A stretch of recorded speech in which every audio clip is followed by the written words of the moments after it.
Hi and welcome back to Spirits and Stones. We're starting the part 2 of our look at Avebury stone circles this morning, and what a morning it is. I just couldn't resist coming up on the henge, looking down and experiencing the sun as it glistens off of the stones. Absolutely magnificent. I want to kick off by very briefly just going over what we covered in part 1, and we started up here on the henge and had a look around at the landscape and mentioned how Avebury is part of the landscape as opposed to just sitting on it, and we mentioned the Ridgeway over there, the Sanctuary, which is the other side of Overton Hill. We've got Silbury Hill, West Kennet Longborough, which of course is much longer, and scores of other ancient sites, of which Avebury is just one, perhaps the most famous.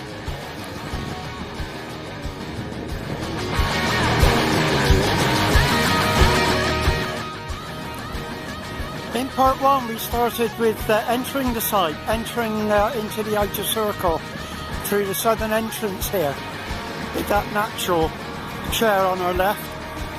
Archaeologists call this stone number 1. That's stone number 98. It's believed there was 98 stones in all in the outer circle. We walked on through the site and we took a look at some of the symbolism. There's not many stones on this site that don't have symbolism of some sort, and we took a look at what to me is the wolf there. Some people think it's horse.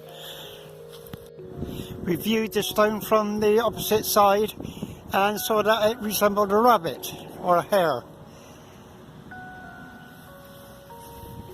And how this stone holds symbolism, and I've seen symbolism in the stone in different lights, including at night time. We took a walk over to the site of the obelisk. Astutely had drawn sketches of the stone when it was found lying on the ground, and that was how Terence Meaden was able to recreate it using boxes. And we talked about the experiment he carried out, whereas at the spring equinox the shadow cast, the sun rose and the obelisk cast a shadow which just touched the vulva stone over there, and that symbolises a sexual union, not for sex per se, I don't think, but it signifies the creation of life, which for me this is what the site is all about, really. We took a walk over to the dragon stone.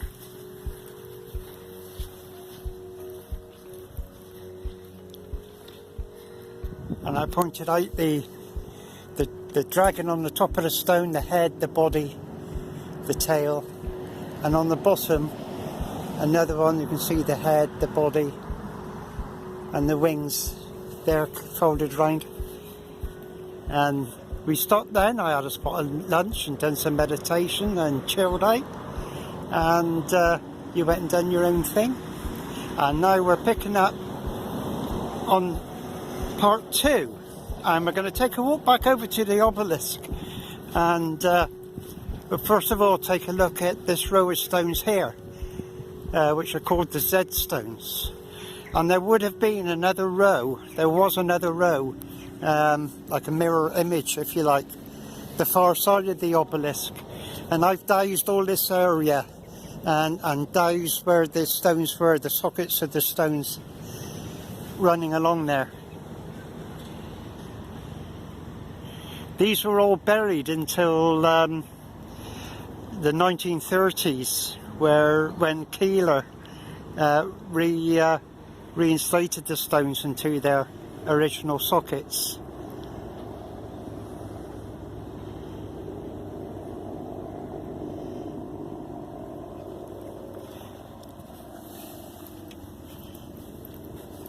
And of course now it's a World Heritage Site.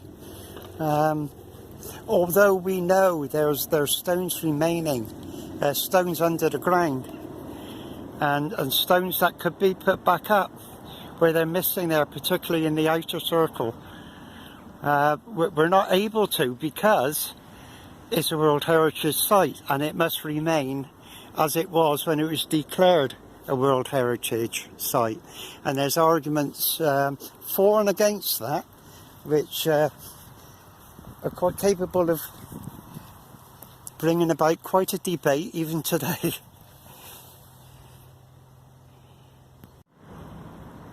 I'm discovering today that it's not very easy to show stones in the angle that I actually want to, because although it's lovely walking about in winter sunshine, it plays havoc because of course Sol is so low in the sky this time of year.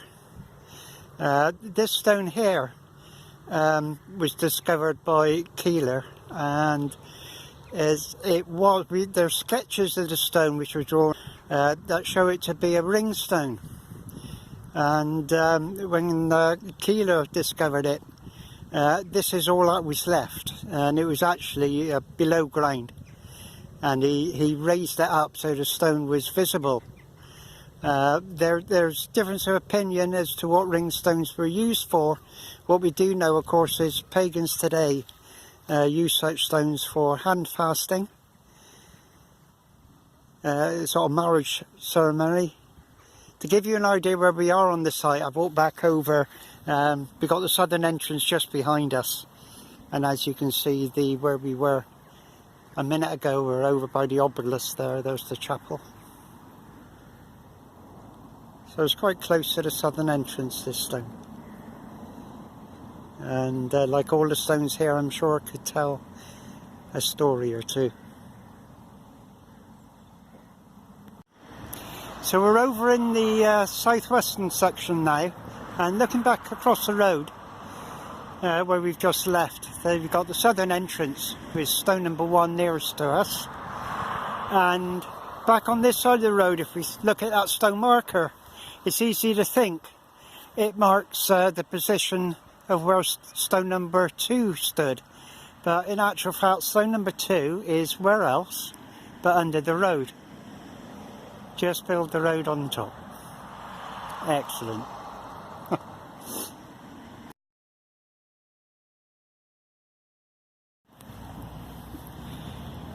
Looking at these stones here, we'll see that stone number 8, the one we're approaching now, is set at a slightly different angle to the others. And we look upon this as an exit stone, and it's believed that the energy leaves the circle at that point. It exits the outer ring here, if you like, at that point. And it's a very profound energy. You can, if you're in tune, you can actually feel it without the use of dowsing rods. You can locate it simply with your hands.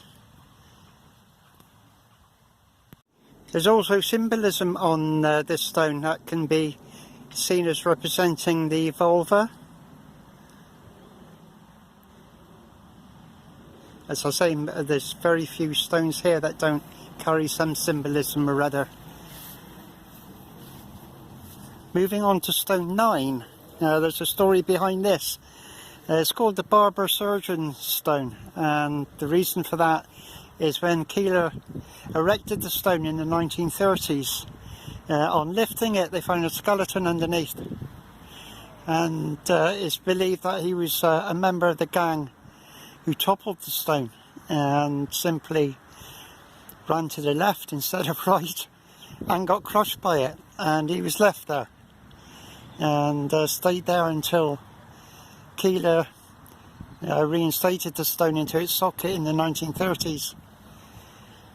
Beside the skeleton they found a cutting instrument and a pair of scissors, so they believed that he could well have been a barber surgeon.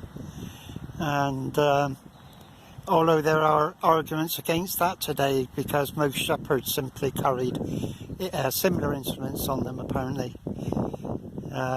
but it's known today as the Barber Surgeon Stone, and the skeleton is on exhibition in a museum somewhere.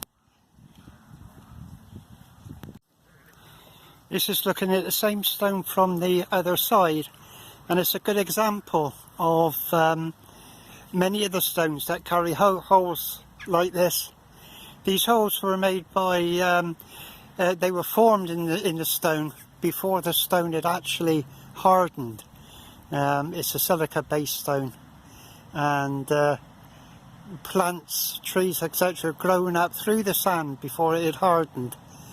And of course over time the stone did harden, the wood rotted away, leaving these holes in there, and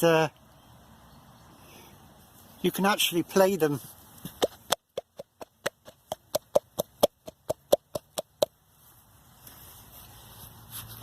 There's a deeper one around the other side here that sounds actually a bit like a drum.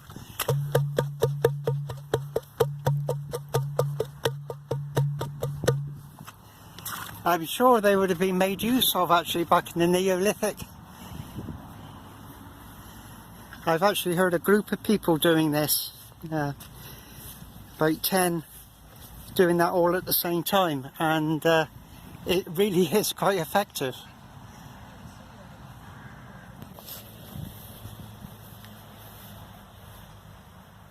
There's more symbolism on the top of that stone. Another dragon laying across there, keeping a watchful eye.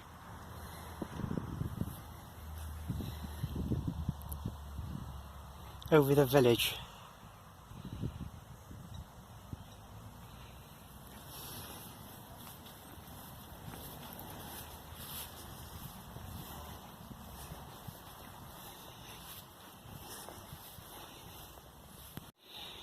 This stone probably looks more sorry for itself than most here. It has every right to, of course.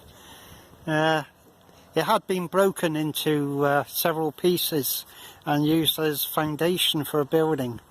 And Keeler knocked down a blacksmith shop here, and in the foundations he found that.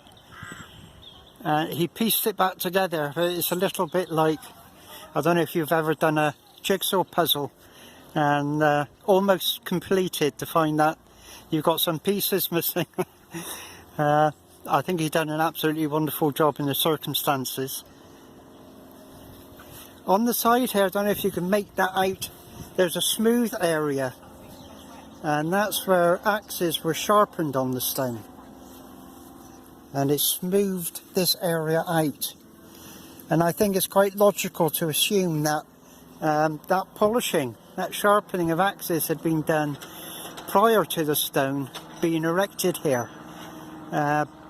Because you wouldn't necessarily want to lift your axe to polish it on the stone. You'd normally use a stone that was laying flat. So this polishing probably took place before the stone was selected and put up here at Avebury 5,000 years ago. Walking around the front, if we look down,